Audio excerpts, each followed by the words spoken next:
제목을 결의문의 전달과 각 교회의 수용이라는 이런 제목으로 말씀을 드리겠습니다. 이제 사도행전 15장의 마지막 부분이기 때문에 예루살렘 교회 회의가 열리게 되었던 발단에서부터 말씀을 다시 드리고자 합니다.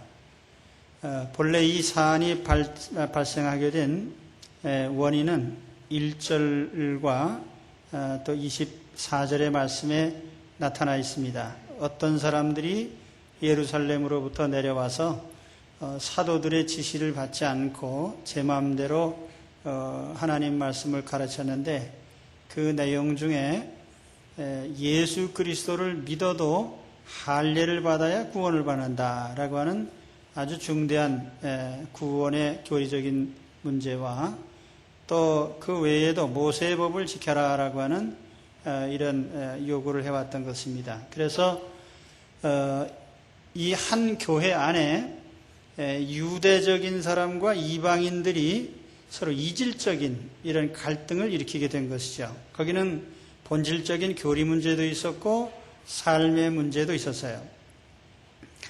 그래서 교회의 목표는 이와 같이 서로 이질적인 사람들을 교회 공동체 안에서 어떻게 일치시킬 것인가, 이것이 교회의 목표입니다. 그래서 사도행전 15장은 교회 역사상 최초로 이와 같이 이질적인 사람들을 교회 안에서 일치시키는 하나의 원리를 제공하게 되는 것입니다. 그래서 오늘 말씀을 맺으면서 오늘 이 결론 부분을 통해서 우리는 이렇게 서로 다른 사람들이 교회 안에서 어떻게 하나의 패밀리가 되고 어떻게 하나님의 백성이 되고 어떻게 하나의 천국 시민으로 화합해 가는가 하는 그 원리를 오늘 이 말씀을 통해서 결론적으로 얻어야 됩니다.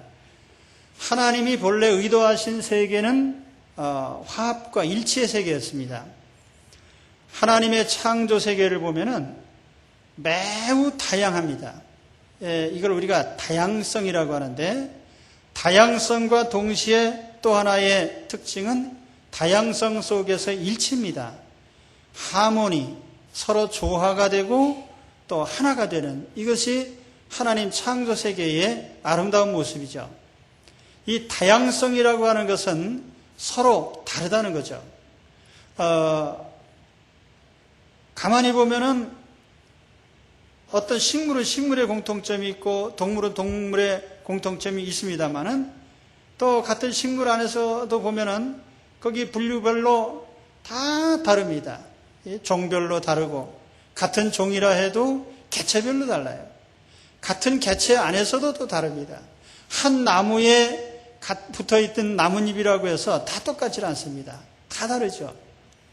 우리 사람도 뭐 동양 사람, 서양 사람, 뭐 황인종, 흑인종, 뭐 백인종 이렇게 구분을 합니다만은 실상 모든 60억의 개체들을 보면 다 다릅니다. 지문이 다르고 홍채가 다르고 성품이 다르고 모든 삶의 배경이 다 다르죠. 이 다양성이라고 하는 것은 하나님이 주신 참으로 우리에게 풍성한 은혜의 축복입니다. 그런데도 불행하게도 사람들이 다양성이라고 하는 것을 하나의 일치, 조화와 하모니를 이루고 일치시키는 데에는 실패한 것입니다. 그것이 범죄한 피조세계의 하나님의 징계요, 심판이죠. 우리가 바벨탑 사건 이전에 보면 온 땅의 구음이 하나이고 모든 언어가 하나였습니다. 그런데 하나님께서 심판을 내리신 후에는 사람들이 서로 의사소통을 못하고 서로 생각을 전달을 못하게 돼요. 그러니까 요즘 흔히 말하는 소통부재라고 하는 것은 하나님의 심판이고 징계입니다. 그것은 모든 사람들 속에 갈등으로 작용하고 있죠. 그래서 에서와 야곱이 형제이지만은 쌍둥이 형제가 서로 갈등을 일으키고, 또는 가인과 아벨이나 이삭과 이스마엘처럼 오랜 동안 서로 원수로 지낼 수밖에 없는 이러한 갈등을 일으키게 된 것입니다. 오늘 교회 안에서도 보면은 수많은 갈등과 대립이 있습니다. 교파 간에 어떤 정치적인 형태가 다르고 또 예배 형태가 다르고 때로는 어떤 의례적인 의례가 다릅니다. 용어도 달라요. 뭐 세례냐 침례냐 여러 가지 이와 같은 서로의 다름, 또 서로 이질적인 것, 이런 것들이 교회 안에 내재하고 있습니다. 뿐만 아니라 유대인과 이방인처럼 생활 습관이 다르고 먹는 음식이 다르고 차림새가 다르고 전통 문화가 다릅니다. 그런데 이것을 어떻게 하나로 일치시켜 갈 것인가? 이것은 교회의 지상교회가 주님 오시는 날까지 이루어야 될 과제이고 목표입니다. 그래서 오늘 우리는 어떻게 하면은 서로 다른 사람들, 서로 이질적인 사람들, 서로 다른 사람들이 하나 되는가 하는 이 원리를 오늘 말씀을 통해서 터득을 해야 됩니다. 그리고 이것은 지속적으로 적용해야 될 원리입니다. 오늘 사도행전 15장은 단순히 한 번의 갈등을 봉합한 것이 아니라 미래의 교회가 세상 끝날까지 어떻게 서로 다른 점을 하나로 화합시켜 가야 되느냐는 원리적인 면을 제공하고 있는 것입니다.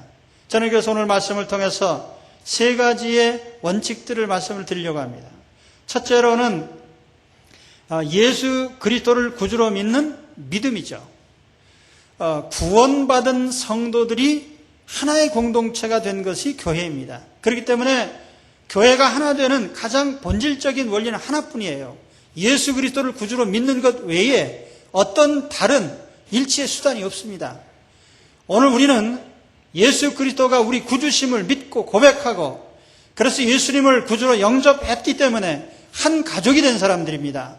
그래서 우리는 하나의 패밀리이고 하나님 자녀들이고 천국 백성이 됐습니다. 우리는 나뉠 수 없는 하나의 공동체가 된 것입니다. 만일 우리가 외적으로 어떤 멤버십을 가지고 있다 할지라도 예수님을 구주로 믿지 않는다면 본질적으로 우리는 하나님의 공동체가 될 수가 없습니다. 하나가 될 수가 없죠. 그러니까 원리적으로 교회가 하나 되는 것은 오직 예수 그리스도를 구주로 믿는 이 믿음 안에서만 우리는 하나가 되는 줄 믿습니다. 그래서 이것이 제일 중요한 거예요. 너희는 유대인이나 헬라인이나 종이나 자주자나 남자나 여자 없이 다 예수 그리스도 안에서 하나이니라. 예수 그리스도 안에 있기 때문에 우리는 하나가 된 것입니다. 이 원리는 거역할 수 없는 것이고 대전제입니다.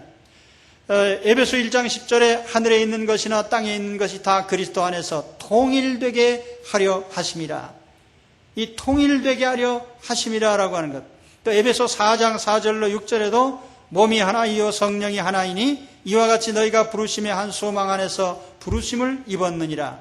주도 하나이요 믿음도 하나이요 세례도 하나이요 하나님도 하나이시니 곧 만유의 아버지시라. 만유 위에 계시고 만유를 통일하시고 만유 가운데 계시도다. 주 예수 그리스도 안에서 하나됨으로써 우리가 모든 만물이 통일되는 것이 하나님의 목표입니다. 그래서 오늘 교회는 예수 그리스도를 구주로 믿는 이 믿음, 예수 그리스도를 구주로 모시는 이 주님 중심의 삶을 통해서 하나가 되는 거예요. 교회의 머리는 예수님입니다. 그래서 한 예수님의 권위에 복종하게 될 때에 모든 교회는 하나가 되는 것입니다. 오늘 여러분 우리는 예수 그리스도를 구주로 모시는 이 중심의 주님을 모시고 주님께 순종하는 이 하나의 원리를 마음속에 공유하시기 바랍니다. 그렇게 될 때 교회가 하나가 되고 그래야 가정도 하나가 되고 그래야 사회가 하나가 되는 것입니다. 한 예수님 안에 하나 되는 것. 이것이 교회 일치의 대원리지요. 유일한 원리입니다. 그 다음에 두 번째로 오늘 말씀에 또 한 가지 예루살렘 교회가 결의한 것이 무엇입니까? 지난 시간에 우리가 같이 나눴습니다마는 우상의 제물과 또 목매어 죽인 것과 음행 그리고 피를 멀리하라.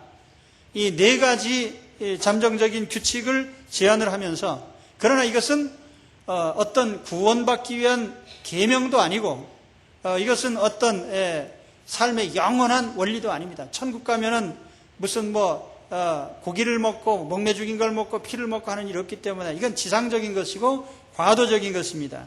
그런데 그럼에도 불구하고 우리 교회원들은 서로를 배려해서 삼가하라는 것이죠.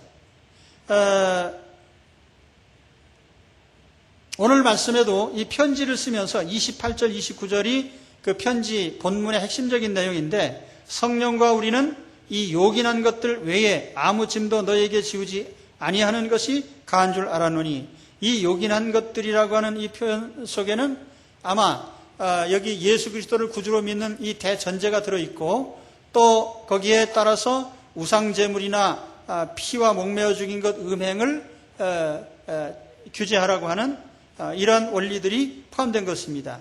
그런데 여기에 이러한 강령을 제시를 하면서 이에 스스로 삼가면 잘 되리라 이렇게 말씀했어요. 스스로 삼가면 잘 되리라. 스스로 삼가라 하는 말은 keeping yourselves, 내 스스로 지켜가라 그런 뜻입니다. 이것은 어떤 면에서 보면은 자율이라고 하는 하나의 형태이죠. 자기 제어, 자기 통제. 말하자면은 내가 당연히 주장할 수 있는 권리적인 면도 있지만은 그러나 스스로 그것을 억제를 해서 절제를 하는 겁니다. 왜요? 상대편을 위해서, 다른 사람을 위해서. 이게 교회의 원리이고, 또 그렇게 되면 잘 되리라고 그랬어요. 잘 되리라. 이 잘 되리라고 하는 것도 우리가 요한 3서 2절인가요? 사랑하는 자야 내 영혼이 잘된 것 같이 내가 범사에 잘되고 강건하리라.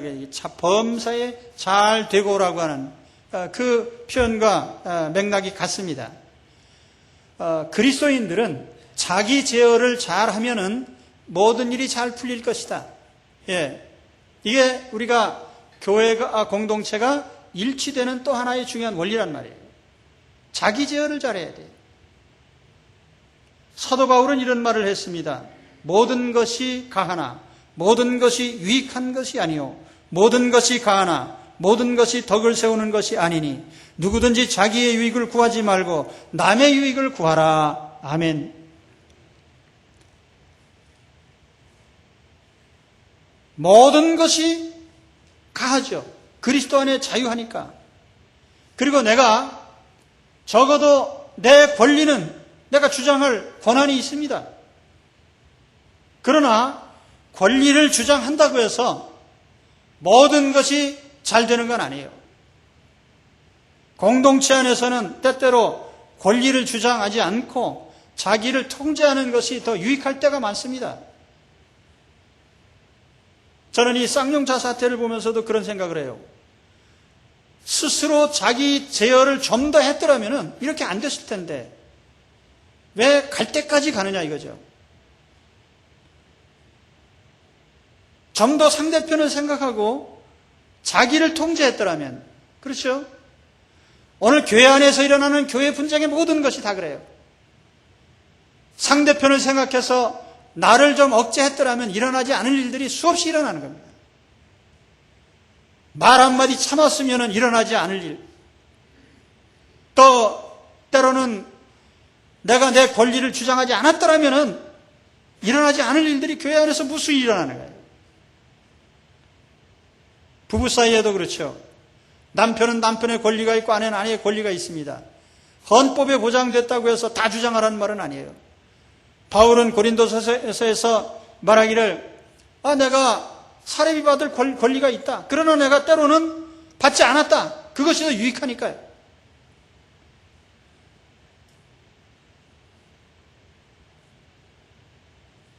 우리도 권리 주장은 너무 많이 하지 말고요.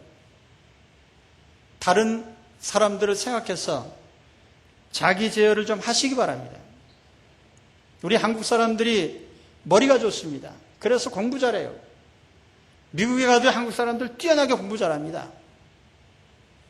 명문대학에 가면 한국 사람들이요, 인구 비례로 따지면 엄청나게 많아요.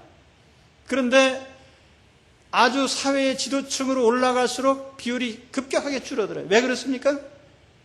권리 주장은 잘하는데요, 다른 사람을 배려하고 다른 사람을 위해서 헌신하고 하는 공동체 속에서 유익을 도모하는 이 일, 셀프 컨트롤이 미약합니다. 다른 사람들을 그렇게 크게 염두에 두지 않고 사는 게 한마디로 얘기하면.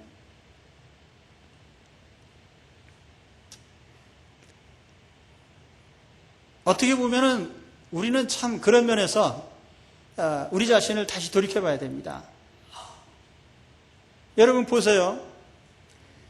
길을 가다가 우리는 어깨를 부딪힌다든지 다른 사람과 좁은 길에서 마주칠 때 우리는 어떻습니까? 부딪히면서도 무심하게 그냥 지나가요. 근데 우리가 국제사회에 나가서 보면 그렇지 않습니다. 길 가다가요, 조금이라도 마주칠 것 같으면은 반드시 비켜서서요, 길을 내줍니다. 차를 타든지 모든 그거에서 하나의 거기 매너가 있고 예절이 있어요. 상대를 배려하는 것이죠.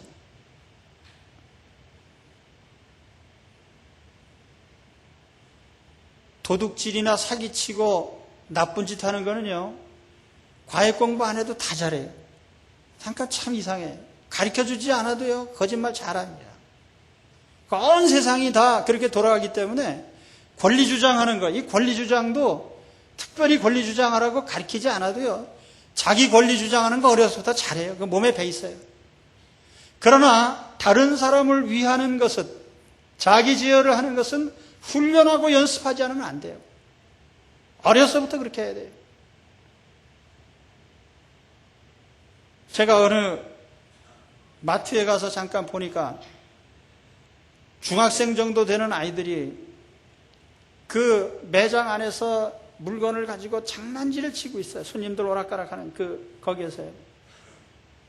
그러니까 점원이 얼마나 안타까워요. 제가 제어를 해야 되는데 얘기를 하면은 또 신문에 나고, 요즘은 신문이 아주 참 못돼 먹은 것은 다 보호해주고 이상하게 바로 가르치자는 얘기는 안 해요. 그런데 어쨌든 제가 볼 때는 그게 뭐냐면은 자기 제어를 어려서부터 안 가르친 거예요, 집에서. 그러니 자기 애미가 안 가르친 것을 누가 밖에서 가르치겠습니까? 우리 주일학교 학생들에게 이번 수련회 가서 무엇을 배웠는지 제가 잘 모르겠습니다만은 제가 요구하는 바가 그거예요. 다른 거 많이 안 배워도 좋으니까 어른들한테 인사 하나 제대로 하는 거라도 배워라. 그리고 다른 사람들에게 예절을 지키는 그거 하나라도 제대로 해라 말이에요. 6년 동안 주일학교를 다니고서도 무슨 사람 앞에 예절도 못 지키는 사람이 하나님 앞에 감히 하나님 하면서 신자가 됩니까? 경건한 사람이 될 수 있습니까? 사람 앞에도 예절을 못 지키는 사람이 하나님 앞에 무슨 예절을 지키겠습니까?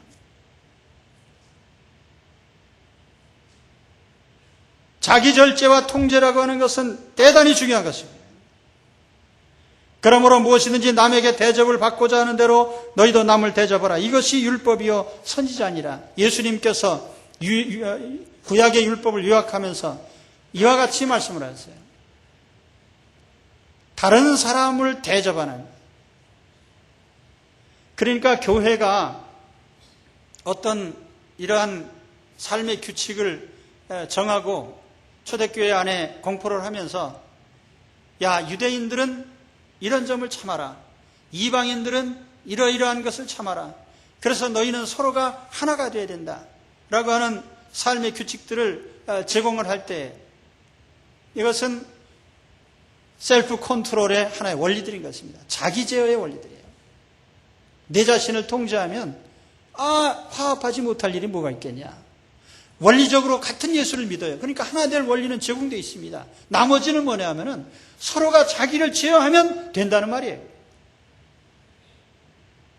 결혼을 했어요. 결혼을 했으면 부부가 된 것이고 하나 되는 원리는 있는 겁니다. 그러면 뭐예요? 그 다음부터는 자기 제어를 해가야 되는 거예요. 결혼을 했으면 상대편을 생각해야지. 이제는 내 방식대로 하면 안 되는 거예요.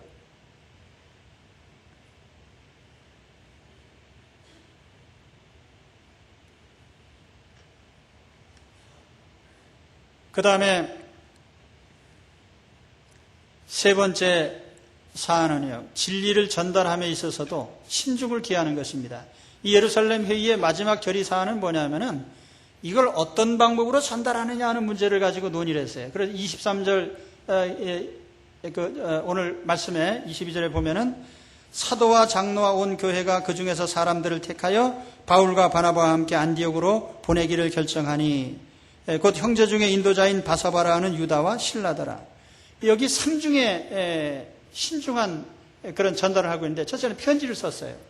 두 번째는 바나바와 바울이라고 하는 가장 훌륭한 지도자에게 전달을 맡기고, 거기에 유다와 실라라고 하는 또 다른 협력자들을 보내서 그들로 하여금 구두로 이것을 설명하게 한 겁니다. 그러니까 야, 이게 옳은 말이니까 지켜라 라고 하기보다는 이런 진리를 너희가 받아야 되는데 이걸 받아들이게 하기 위해서 유대인을 설득하고 이방인을 설득하기 위해서 이런 3중의 전달을 한 것입니다. 그러니까 옳은 것도 우리가 그 절차를 신중하게 밟아서 해야 되는 거예요. 잠언의 말씀에 보면은 이른 아침에 일찍 일어나가지고 이웃을 큰 소리로 축복하면은 꼭 저주인 줄로 오해할 수 있다, 그렇게 말씀을 했어요. 그 뭐냐면은 옳은 소리도 바른 방법으로 소리를 내야 되는 거예요. 그런데 요즘에 토론회를 하거나 방송에서 무슨 이런 토론회를 하는 걸 보면은요, 옳은 소리를 얼마나 잘하는지 몰라요. 그런데 옳은 소리를 하는데 옳은 소리를 전하는 그 방법은 싸가지가 없어요. 이 싸가지라는 것은 싹과 가지라는 말입니다. 예. 그러니까 순우리말이에요. 용어가 나쁜 거 아닙니다. 그러니까 옳은 소리를 해도 버르장머리 없이 하지 말고 점잖게 예의를 갖춰서 표현하면 얼마나 좋겠느냐. 우리 사회가 그렇잖아요. 다 옳은 소리를 하는데 옳은 소리 자체보다도 그 소리를 내는 방법이 틀려먹은 거예요. 그러니까 교회에도 성도들이 서로 옳은 소리와 옳은 소리를 할 때 그 옳은 소리를 해도 바른 방법으로 옳은 소리를 표현을 해야지. 그렇죠? 인정하십니까? 그리고 오늘 편지를 봐요. 편지 내용도 그래요. 편지의 예절을 잘 갖춰서 발신자는 누구이고 수신자는 누구이고 편지를 보내게 된 동기는 무엇이고 그리고 이것을 이런 절차를 통해서 보낸다고 자세하게 설명을 합니다. 23절에 보면은 사도와 장로된 형제들은 이 발신자들이에요. 사도, 장로, 믿음의 형제들. 그리고 23절에 수신자가 나옵니다. 안디옥 교회와 안디옥과 수리아와 길리기아에 있는 이방인 형제들에게 문안하노라.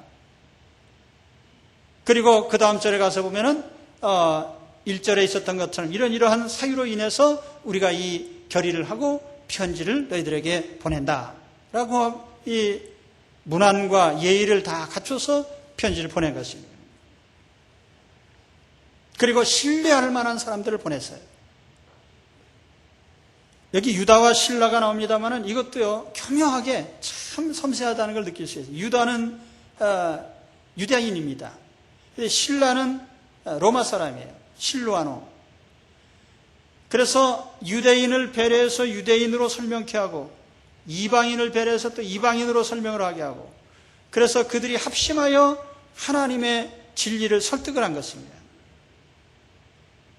그래서 그 편지를 적어 보내면서 사람을 택하여 우리 주 예수 그리스도의 이름을 위하여 생명을 아끼지 아니하는 자인 우리의 사랑하는 바 바나바와 바울과 또 유다와 실라를 너에게 보낸다.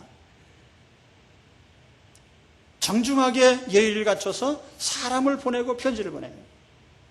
여러분, 우리가 의사소통도 그렇습니다. 가만히 보면은 오해가 어디서 발생하느냐 하면은 전달의 방법이 틀렸을 때 오해가 나오는 거예요. 그러니까 우리가 만나서 얼굴을 대하고 얘기를 해야 되는 것과 전화로 하는 것과 또 인편에 다른 사람 한 사람 건너서 전달해도 되는 게 있습니다. 그런데 심각한 내용일수록 마주 앉아서 얘기하는 게 상책이죠. 얼굴을 보고 말하는 것이 제일 좋은 방법이에요. 왜냐하면 표정을 읽고 감정을 읽을 수 있기 때문에. 그러나 부득이 그럴 수 없으면 최대한의 예의를 갖춰서 정중하게 말을 해야 되는 거예요. 그러지 않으면 우리가 오해가 일어날 수 있는 겁니다. 그렇죠? 예, 저는 이제 어떤 때는 말을 많이 하고 어떤 때는 말을 안 합니다. 예, 평소에 말을 많이 하는 사람이니까 어떤 때는 말을 하기가 싫을 때가 있어요. 특히 집에 가서 부부 사이 얘기할 때 어떤 거는 물어보면 무조건 다 대답은 그래 그러고 그렇다고 대답을 합니다. 근데 상대편이 볼 때는 이런저런 의도로 물어봤는데 무조건 그렇다고 해놓고 나중에 보면 내가 아니라고 하거든요. 그래서 저는 속셈이 뭐냐면은 이래도 되고 저래도 되니까 아무렇게나 되라. 다 된다. 그래서 그런 생각으로 이제 대답을 그렇다고 해놓은 건데 그게 안 되는 거죠. 나중에 가서 보면은. 그렇죠? 그래서 우리가 이런 진리의 메시지도 신중한 방법으로 전달하는 것이 옳은 것이다.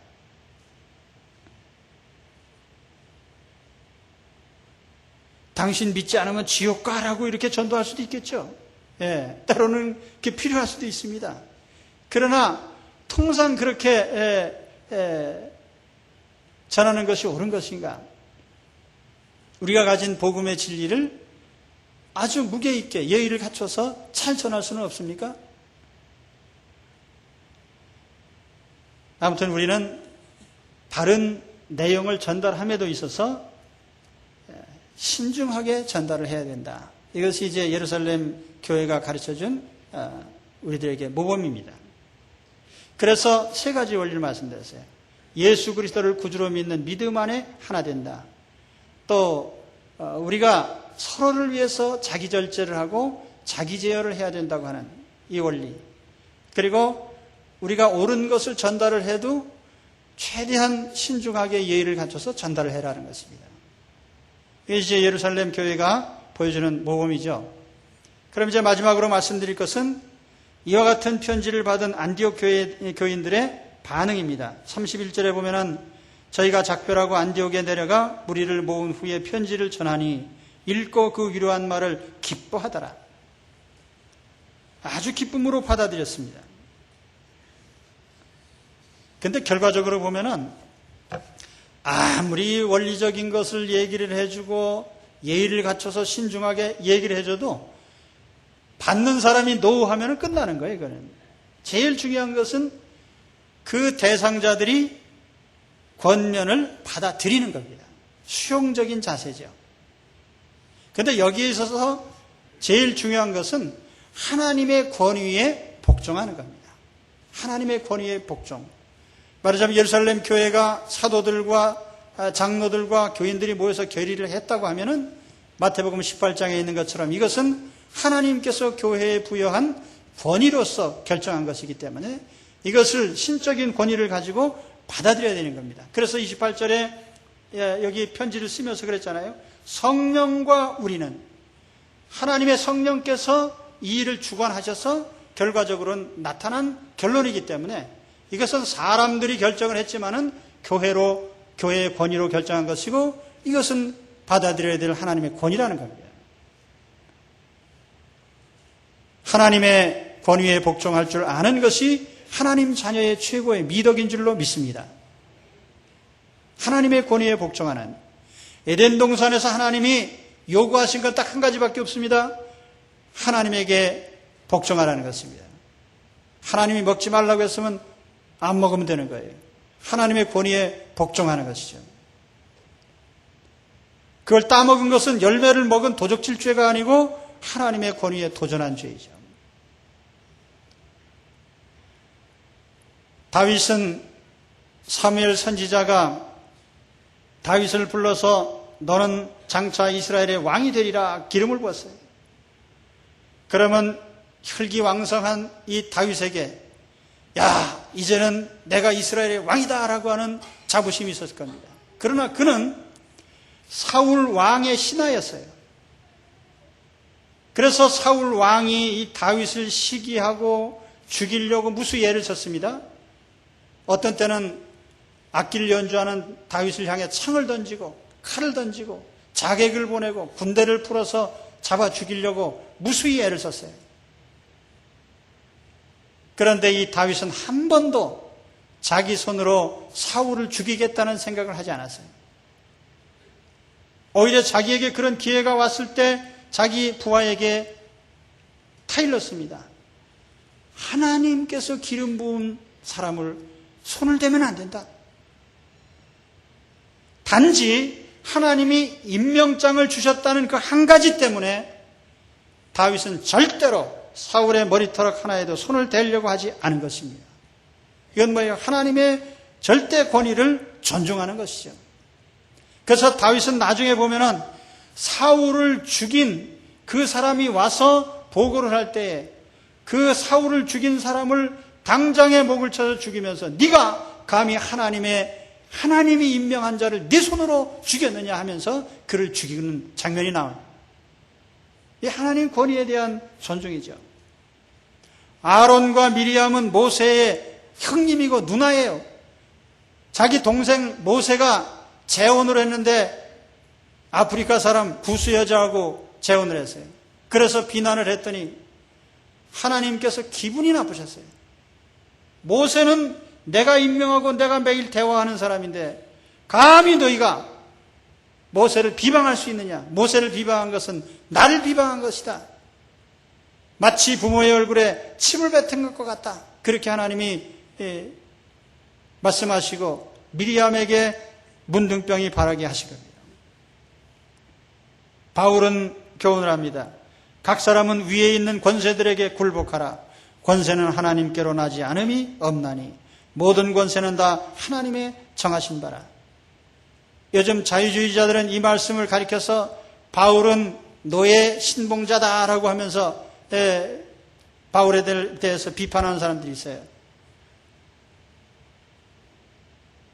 그러나 바울이 여기서 말한 것은 노예 제도를 찬성한 게 아니에요. 무슨 황제의 왕정 제도를 지지한 것도 아니에요. 대원칙은 왕이든 대통령이든 수상이든 무슨 총통이든 세상의 통치자는 하나님이 그 권한의 일부를 위임했다고 하는 사실을 인정하라는 겁니다. 거기에는 민주주의로 선거한 대표자도 있고 독재자도 있습니다. 독재자조차도 하나님의 권위 아래서 세워지는 겁니다. 중요한 것은 무엇입니까? 우리가 하나님의 권위에 복종하는 거죠. 특히 교회는 그렇습니다. 오늘 말씀도 그래요.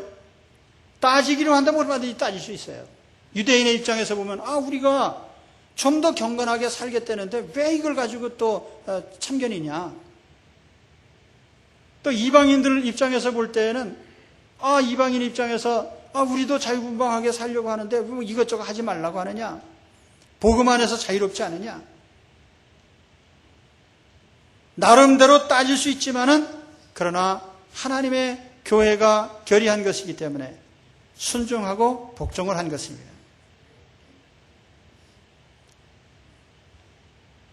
요즘에는 권위 부정의 세대죠. 권위주의라고 하는 것은 나쁜 것입니다. 그러나 권위 자체는 절대로 나쁜 것이 아니에요. 많은 분들이 교회 안에서 민주주의를 주장하는 분들이 있습니다. 큰 오해죠. 교회는 민주주의 체제가 아닙니다.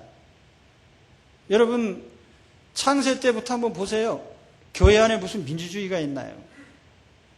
하나님이 모세를 지명하여 불러서 그냥 지도자로 세우시고 대후계자는 여호수아다 하나님이 세우시고 사사시대 하나님이 사사를 지명하여 부르시고 왕전시대 하나님 다윗을 지명하여 왕으로 임명한 거예요. 하나님이 임명장을 그냥 보낸 겁니다. 그래서 성경의 원리는 민주주의가 아니고 신정주의입니다. 하나님의 통치. 그래서 하나님이 사사시대 만렵에 이스라엘이 왕을 요구했을 때 하나님께서 불쾌하게 생각하신 게 뭐예요? 너희들의 영원한 왕은 하나님인데 왜 사람의 왕을 요구하느냐? 그래서 세상에서 저도 그래요. 중고등학교 다닐 때 일반 사회 배우면은 거기에 민주주의 항목의 첫째가 뭡니까? 모든 권력은 주민으로부터 나온다는 거예요. 주권 재민 사상이에요. 그런데 성경에 보면 주권 재민이 없습니다. 모든 주권은 하나님께로부터 나와요. 모든 권력은 하나님이 위임한 것이에요. 그러니까 하나님으로부터 권력이 나오는 겁니다. 하나님의 권위에 복종하는 것이 모든 질서의 기본 원리예요. 아까 제가 이 교회가 어떻게 하나 되느냐 하는 원리를, 그 갈등을 해소하는 방법을 말씀드렸는데, 그 중에 근본 원리는 예수 그리스도가 머리 되신, 교회의 머리가 예수님이에요. 그 예수님께 붙은 지체로서 머리에 복종하는 것이 사실은 교회가 하나 되는 기본 원리입니다. 그런데 그것도 역시 하나님의 권위가 절대적으로 전제되는 것입니다. 하나님의 권위에 대한 복종. 그리고요, 이것은 모든 인간관계에도 보편적으로 적용이 됩니다. 하나님의 권위가 누구에게 위임이 됐느냐? 한 국가에서는 통치자에게 위임이 되어 있고 관리들에게 위임이 되어 있어요. 또 한 회사에서는 혹 사장도 있고 경영자도 있고 어떤 지도자들이 있는데 그 회사의 지도자들에게 어떤 권한이 위임되어 있는 거예요. 또 우리 가정에서 보면은 가장에게, 남편에게 그 권위가 위임되어 있고, 자녀들의 입장에서는 부모에게 하나님의 권위가 위임되어 있어요. 하나님의 교회에서는 사도들에게, 또 교회의 지도자들에게 그 권위가 위임되어 있습니다. 그래서 주님이 베드로에게 내가 땅에서 매면 하늘에서도 매이고 땅에서 풀면 하늘에서도 풀린다고 그랬어요. 이와 같이 하나님이 위임하신 권위에 복종하는 것이 우리 교회원들의 선한 그들의 태도인 것입니다.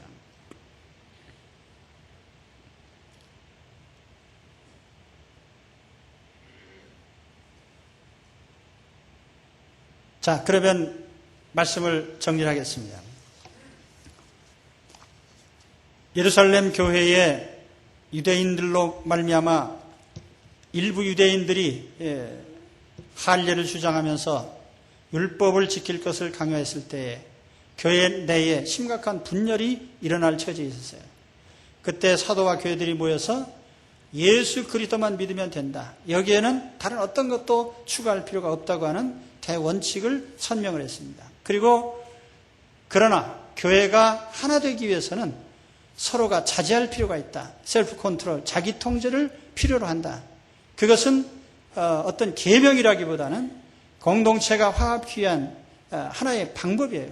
그래서 그것으로서 4가지 지침을 과도적으로 제안을 했습니다.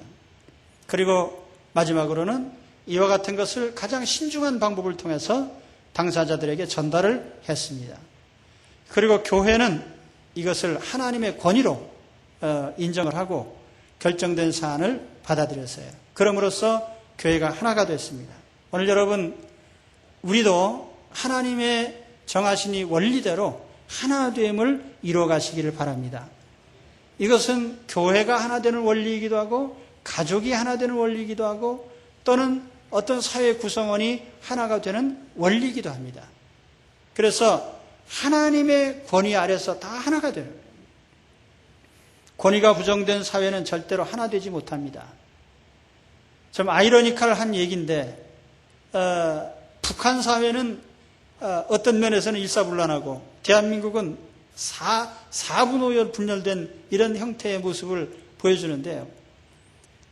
그것은 비록 잘못된 권세이긴 하지만은 그 권세를 인정하는 사회하고 어떤 권세를 부정하는 사회하고 그 권세 부정이라는 것이 극단적으로 하게 되면요, 모든 것이 산산조각 나는 그런 형태로 나가게 될 수 있는 겁니다. 그래서 여러분, 하나님의 권위 안에 오늘 이 모든 것을 수용하셔서요, 하나 되기를 힘쓰시기를 주의 이름으로 축원합니다. 기도하겠습니다. 하나님 아버지,